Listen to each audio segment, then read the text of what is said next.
Hi folks, I just want to talk about religious pluralism.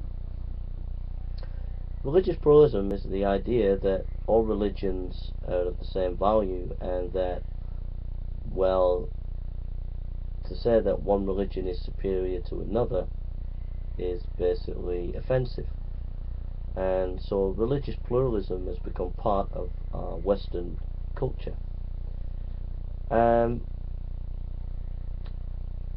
My attitude to that is, if you actually study religions, that religions are not the same, that religions have their various cultural and historical perspective, and these colour the nuances and differences between each religion. So the idea that religions are all the same is just not true.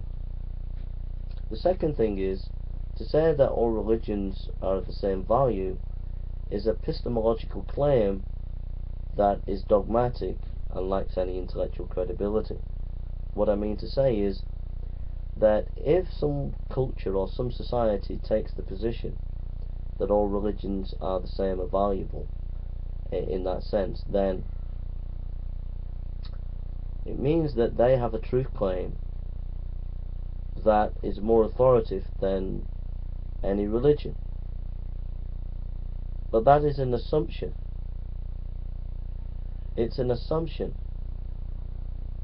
and that assumption has to be challenged. But that assumption cannot be challenged because it is assumed that anybody challenges it is being arrogant.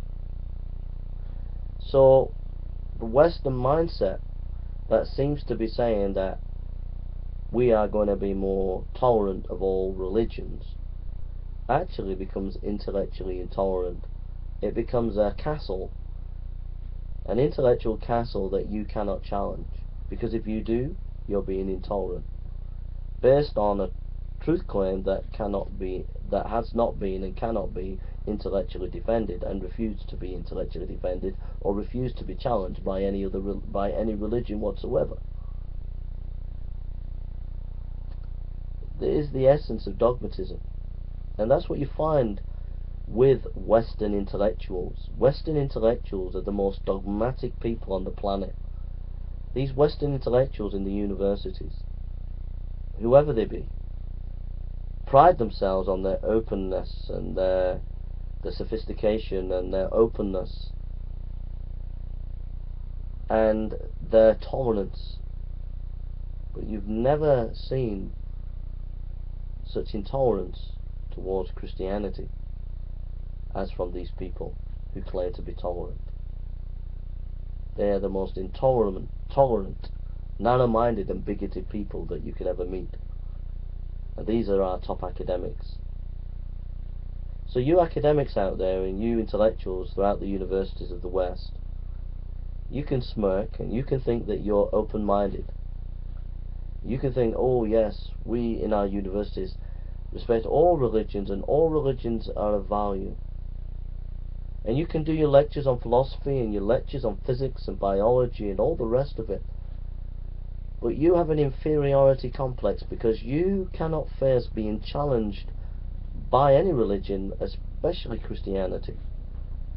Challenged on your epistemological claims. Because if you are challenged, you will instantly feel threatened. And because you instantly feel threatened, you will become intolerant. And so you're stirring up in the West an anti-intellectualism that comes across as intellectual, but is not willing to actually give reasons and arguments for its position. And so the next generation of people will take on your position, but not be able to defend it. And you leave yourself wide open to be taken over by fundamentalist extremists,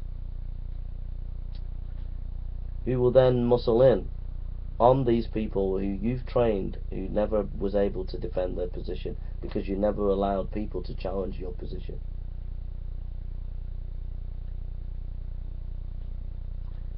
I also want to say that the academic world's attitude to to the concept of fundamentalism is an absolute disgrace. It's an absolute disgrace of Western academia, the way you've treated the word fundamentalism in the last 30 years, especially how it has grown and mushroomed into the various definitions that you have been producing recently over the last 10 to 15 years.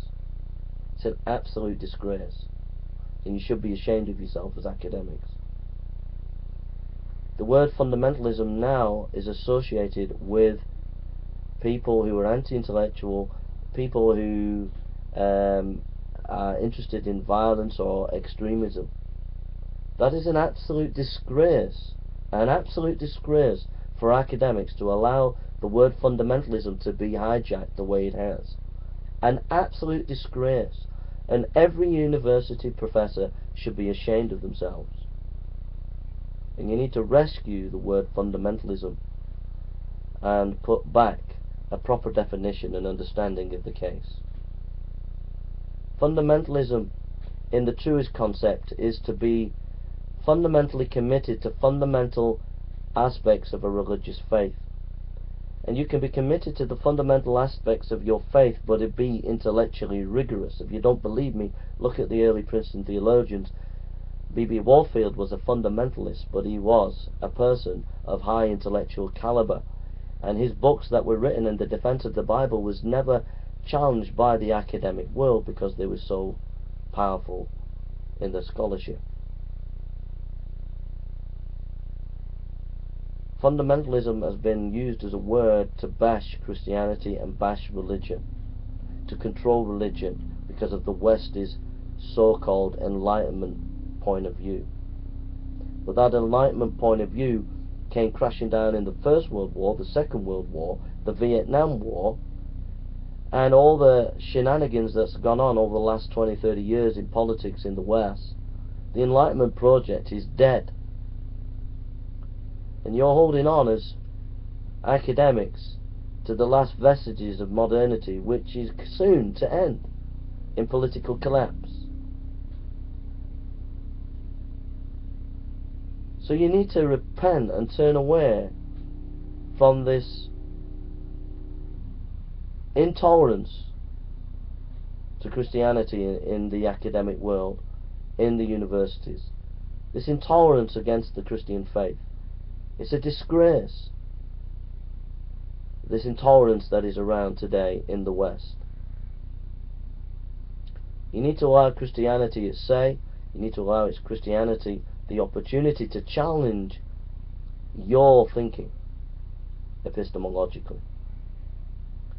Or if you want to stay on your intellectual castle and browbeat every position with your religious pluralism ideas, saying all religions are equal, but by the way, don't come and criticize us because we don't take that from religion. That is not showing religion is valuable. That is showing that you control religion, that you're a power mad, that you want to control the intellectual discourse of the West. And that control is keep religion out of public space and we say what we were to believe. And so Gary Habermas, Jürgen Habermas, an atheist in Europe, has stated that there has been a control of secularism in trying to control religion in discourse using scientism. It's time that you had a much more robust, much more vigorous intellectual engagement with religion than you're actually having. At the moment, whether it be the Open University courses, whether it be the courses at Oxford University, Cambridge, Berkeley, at the moment your discourses are Western Tea Party discourses in academia. You're not willing to let the tiger out of the cage and challenge you. Instead, you pack the tiger in the cage, you turn it into a little teddy bear, you put it on the mantelpiece, and then you have your little cups of tea and enjoy your little discussions as academics about religion. and so religion is safe. It cannot challenge you. And that's all this sociological studies with Deleuze and all the rest of it that goes on in academia about religion. It's all nonsense. It's you creating your rhetorics, your little sub-meta-narratives about religion.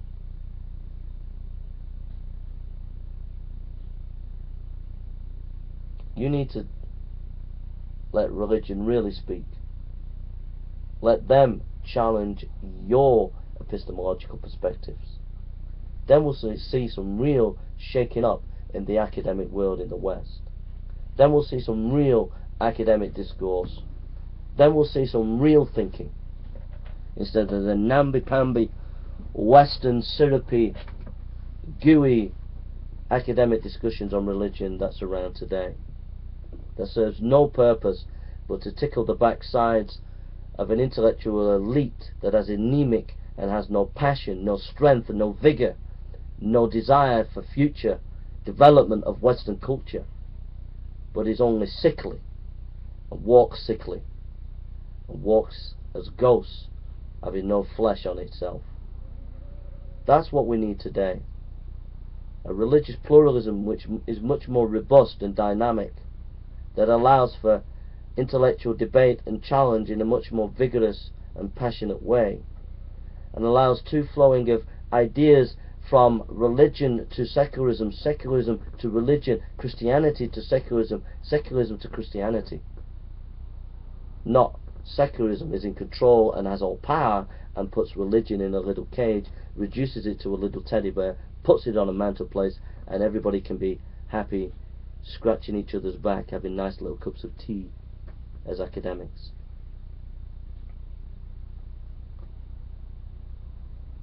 Sack Deleuze. Sack your little sociological analysis of religion. Let the Hindus speak. Let the Jews speak. Let the Muslims speak.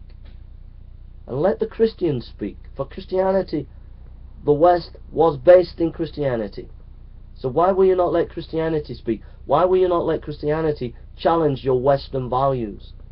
You won't. I tell you why you won't. Because you're weak. You're weak. You have no intellectual vigour, no intellectual foundation whatsoever. So you control the discourse in Western academia, not because you are strong, but because you are weak. And Christianity is strong, it is vigorous, and it will last civilizations, it will last academic fashions. And it is ready and robust to debate and discuss and to challenge and to receive challenge. But your position is weak, it is frail, it is anemic. And as academics in all the universities in the West today, you need to change. I challenge every academic on West today to go and read Augustine's The City of God as a restart, a rethinking, a re-engagement with Christianity in a true, more dynamic way. And allow that book to impact you, and allow that book to challenge you in your intellectual discourse with religion. Thank you for listening, and take care.